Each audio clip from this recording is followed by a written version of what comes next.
네, 안녕하세요.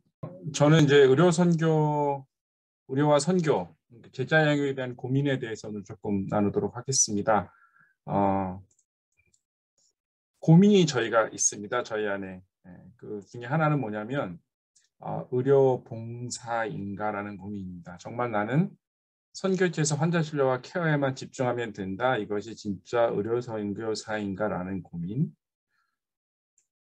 어, 저는 사실 선교병원에서 한 10년 정도 사역을 했었습니다. 그 사역을 하면서 제 안에 일어나는 고민 중에 하나가 과연 병원 사역만 하는 것이 진짜 선교사의 일을 다 하고 있는 것인가라는 고민이 있었습니다. 저는 젊은 나이에 선교사를 나갔습니다. 그래서 선교병원에 가보니까 이렇게 다들 어르신들만 계신 거예요. 그래서 어, 그 저의 고민을 많이 나누지 못하다가 제가 7년 차 정도 됐을 때 그 고민을 나누기 시작했습니다. 병원을 운영하고 경영하는 거, 환자 진료 보는 것만이 과연 우리가 하고 있는 의료 선교사로서 일을 다 하고 있는 것인가? 그런 질문을 에, 했습니다.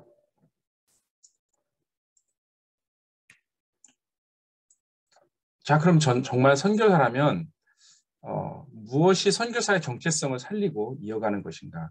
내가 롱런할 수 있는 비결은 무엇인가? 하나님의 일을 끝까지 이어갈 수 있는 힘은 어디서 나오는가라는 고민을 하게 되었죠. 사실은 이제 답은 여기에 있었습니다. 선교사로 나가면서 제 안에 있었던 마태복음 28장 19절 20절에 예수님이 우리에게 하신 말씀 지상명령 성취가 굉장히 중요한 것이었습니다. 그래서 이 부분을 다시 한번 고민하게 되고 저는 사실 그러면서 선교병원의 사역을 그만두었습니다. 그만두고 그 다음에 제자 양육의 사역을 더 집중하기 위해서 병원 사역을 우선은 내려놓고 다른 사역을 하기 시작했습니다. 그러면서 제가 하나님께 기도한 건 하나님 다시 한번 저에게 하나님 의료 사역을 할 수 있는 기회를 주신다면 제가 정말 조금 더 전보다는 훨씬 열심히 다른 방향으로 해보겠습니다라는 기도를 하게 되었습니다. 자, 그러면 두 가지의 고민이 생깁니다. 의료 사역을 잘하려면 고민이 있고요. 또 하나는 정말 멋진 선교사가 되려면 라는 고민입니다.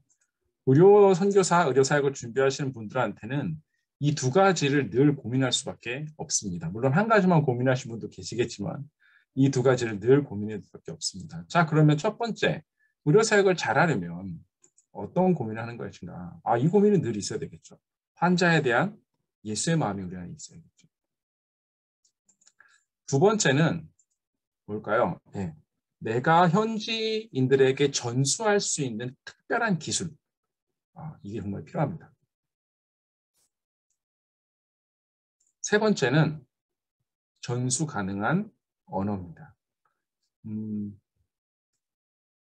많은 의료 선교사님들이 영어가 조금 되기 때문에 현지어를 안 하시는 분도 계십니다. 아니면 조금만 배우고 바로 사역에 뛰어드시는 분이 계신데 커뮤니케이션이 된다고 해서 바로 시작하시는 실수를 범하시는 분이 꽤 많습니다. 그러다 보니까 나중에 정말 전도하고 제자를 삼아야 되는 정말 중요한 시간이 왔을 때 아무것도 못하는 그런 일들이 실제로 발생되게 됩니다. 자, 그러면 또 하나 정말 멋진 선교사가 되려는 준비도 같이 해야 되는데 무엇에 집중할 것인가라는 것입니다. 질문이 있습니다. 정말 그렇다면 제자 양육의 경험이 있는가? 만약 없다면 저는 심각하게 의료 선교사를 할 건지 안 할 건지부터 다시 한번 하나님께 물어야 된다고 생각을 합니다. 한국에서 아니면 여러분이 계신 곳에서 제자를 삼는 것에 대한 경험을 단 한 번이라도 하지 않았다면 여러분 의료 선교사 되는 것을 조금 재고해 보시기 바랍니다. 왜냐하면 반쪽짜리 선교사가 될 수 있습니다. 그리고 정말 많은 필드에서 반쪽짜리 의료 선교사님들이 지금도 사역하고 계십니다. 디모데후서 2장 2절에는 분명히 얘기를 합니다. 내가 많은 증인 앞에서 내게 들은 바 충성된 사람들에게 부탁하라. 그들이 또 다른 사람을 가르칠 수 있으리라라고 디모데후서에 분명히 얘기합니다. 그래서 우리는 어디까지의 목표를 삼을 것인가 이 고민, 제자를 삼으면서 그리고 누구를 제자를 삼을 것인가라는 고민.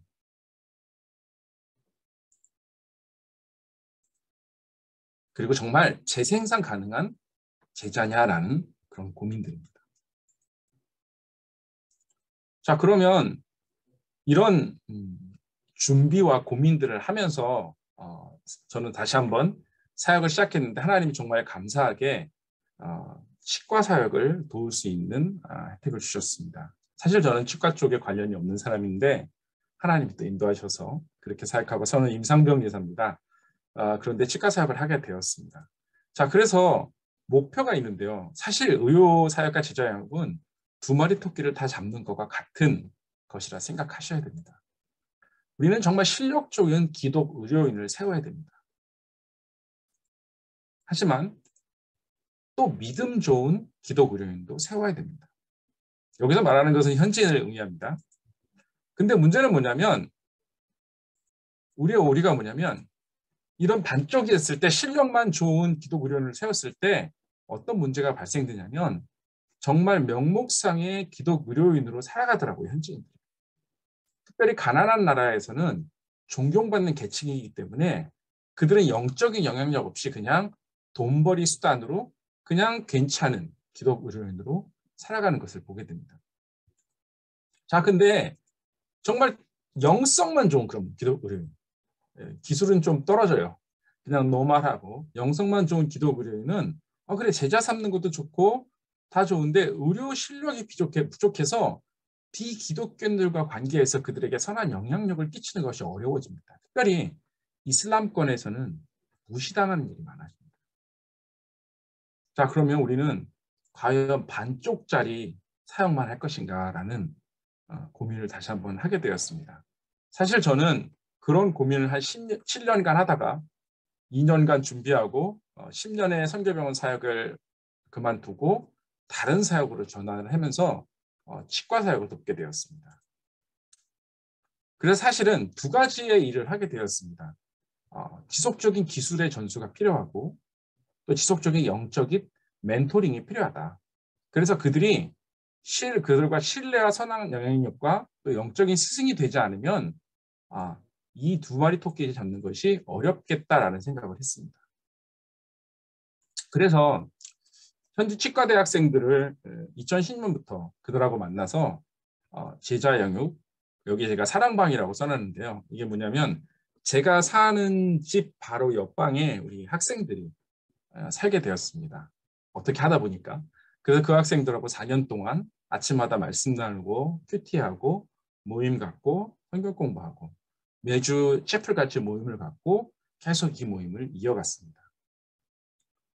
그러면서 지금은 치과 의사가 4명이 그 학생들이 치과 의사가 되고 사역을 같이 하고 있고 또 계속 지속적으로 저희는 기독 치과 대학생들을 모집하고 그들을 좀 돕고 이래서 오른쪽에 있는 이 남매인데요. 사실은 이번에 올해 1학년으로 입학한 귀한 학생들이기도 합니다.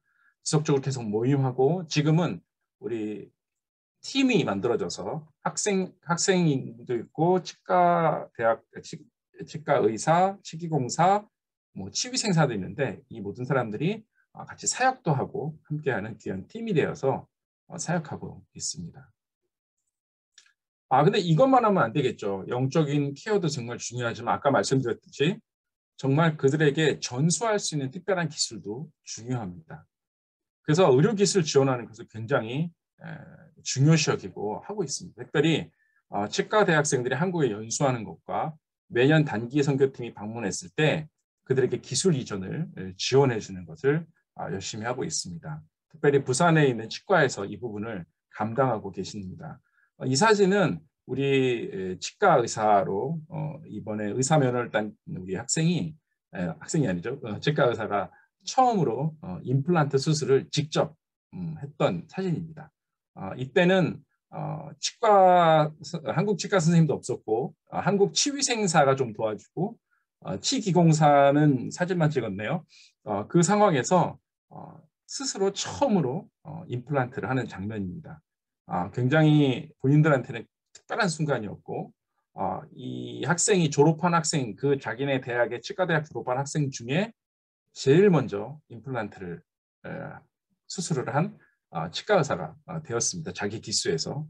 그럴 정도로 유일한 기독교인이기도 했고 무슬림 사이에서 그 치과 의사로 좋은 실력을 현재 쌓아가고 있습니다.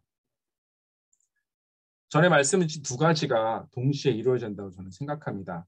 그래서 반쪽짜리 사역 또는 반쪽짜리 제자, 반쪽짜리 의료인을 세우는 것은 과연 우리가 하지 말아야 되는, 지양해야 되는 것이 아닐까라는 고민을 하게 됩니다. 자, 그러면 우리가 최종적으로 꿈꿔야 될 의료선교에서의 제자 사역은 뭐냐면 영적인 영향력과 실력 있는 의료인입니다. 과연 이것이 가능할 것인가라는 고민을 또 하게 될 수밖에 없습니다. 여기에는 현지에 있는 선교사뿐만 아니라 한국에 있는 샌딩 바디 같은 역할을 해줄 수 있는 선생님들이 필요합니다. 의료 선교사로 나가신 선생님들이 지속적으로 본인의 의료 기술을 성장시킬 수 없기 때문에 한국에 계신 선생님들이 지속적으로 방문해 주면서 현지인들을 도와주는 일이 있을 때 이것이 가능합니다.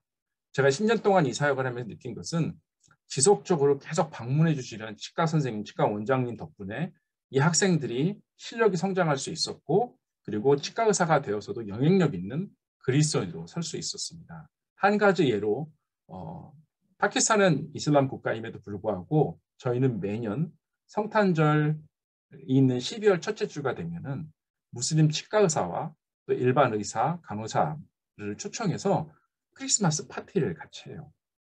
사실은 일반 무슬림들이 기독교 행사에 온다는 것은 있을 수 없는 일 중에 하나죠. 근데 정말 놀라운 거는 우리 학생들이 또 우리 기독 치과 의사 우리 친구들이 정말 영향력 있는 일을 하고 사역을 하기 때문에 그들과 좋은 관계 속에서 그들에게 복음을 전할 수 있는 귀한 계기도 만들어 오고 있습니다. 여러분에게 나누고자 하는 것은 오늘 이 이야기는 좀 더 자세한 얘기는 그룹에서 하겠지만은 오늘 제가 꼭 나누고 싶었던 것 중에 하나는 뭐냐면 반쪽짜리 선교사가 되지 말아야 된다. 자, 그럼 과연 여러분이 있는 곳에서 저도 한국에서 병원에서 한 5년 정도 일을 하다 나갔는데요. 늘 그 고민이 있었습니다. 과연 나는 기독 의료인으로 사는 것이 만족한가? 아니면 내가 있는 직장에서, 내가 있는 병원에서 과연 나는 어떻게 살아야 될 것인가라는 고민을 던져봤으면 좋겠습니다. 저는 의료선교사로서 10년 동안 이 고민을 하고 또 20년 동안 이 고민을 늘 하고 있습니다. 여러분이 있는 현장에서 그러면 나는 어떠한 기독 의료인으로 살아야 될 것인지 고민을 좀 했으면 좋겠습니다.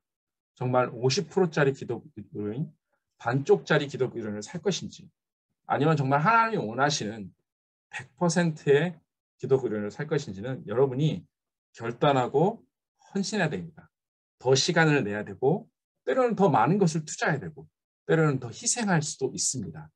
하지만 처음에 제가 말씀드린 것처럼 예수님께서 우리에게 말씀하신 지상명령 성취가 이 선교의 가장 기본이고 가장 최종 목표라면 우리는 다시 한번 고민하고 결단해야 된다고 저는 생각합니다. 여러분 남은 시간 동안 더 나누고 더 고민하고 기도했으면 좋겠습니다. 감사합니다.